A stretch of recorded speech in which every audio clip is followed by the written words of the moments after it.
Welcome to Mahati home tips cooking and tailoring. Hello అందరికీ. ఈ చల్లని వాతావరణంలో వేడివేడిగా మక్క గారెలు చేసుకొని తింటే చాలా బాగుంటుంది. ఇలా 4 మక్కలను 4-5 ఉన్నాయి, బాగా ఒలిచేసుకోవాలి. ఈ మక్కలు అనేటివి స్వీట్ కార్న్ కాకుండా మన ఊరి మక్కలు ఉండాలన్నమాట. దాంట్లో కొన్ని వెల్లుల్లిపాయలు, కొద్దిగా ధనియాలు, అలాగే కొద్దిగా పచ్చిమిరపకాయలు. మనకు కారం ఎంత తింటామో రుచికి తగినట్టు వేసుకోండి, తక్కువ తింటే తక్కువ. అలాగే కొంచెం జీలకర్ర కూడా వేసేసాను.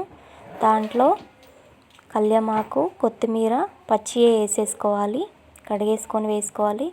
దాన్ని అంతా ఒకసారి గ్రైండ్ చేసుకున్న తర్వాత ఇప్పుడు మనం ఈ ఒలుచుకున్న మక్కలను దీంట్లో వేసుకొని గ్రైండ్ చేసుకోవాలి. మీకు నా వీడియోలు నచ్చినట్టయితే లైక్ చేయండి, షేర్ చేయండి, సబ్స్క్రైబ్ చేయండి. చూడండి, మొత్తాన్ని ఒకసారి గ్రైండర్ చేసుకున్నాక దాంట్లో సాల్ట్ కలిపేసుకొని మళ్ళీ ఒకసారి గ్రైండ్ చేసుకోవాలి. తర్వాత వేడి ఆయిల్లో చిన్నగా నేనైతే చేత్తోనే చేస్తాను. ఇలా కొద్దిగా వాటర్ అద్దేసుకొని చేతికి చిన్నగా ఉండలాగా చేసి ఒత్తేసి దాంట్లో ఒక చిన్నగా రౌండ్ చేస్తే బాగా కాలుతుందన్నమాట. వాటర్ అద్దేసుకొని ఇలా రౌండ్ చేసుకొని ప్రెస్ చేసుకొని మధ్యలో ఒక డాట్ పెట్టేసుకోవాలి. చూడండి, ఇలా చేసుకోవచ్చు.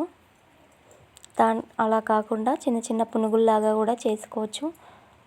పెద్దగా కాకుండా చిన్నగా పునుగుల్లాగా కూడా చేసుకోవచ్చు.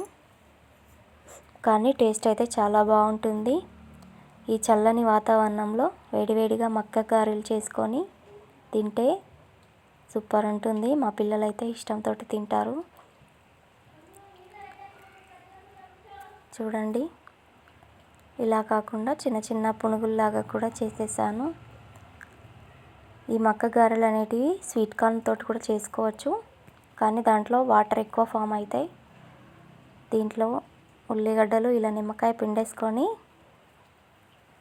బయటనేమో వర్షం పడుతుంది, ఇంట్లో ఈడ వేడిగా మక్క గారెలు చేసుకొని తింటే సూపర్ ఉంటుంది. చూడండి, బయట వాన పడుతుంది, వేడివేడిగా మక్క గారెలు చేసుకొని ప్లీజ్ సబ్స్క్రైబ్ చేసుకోండి.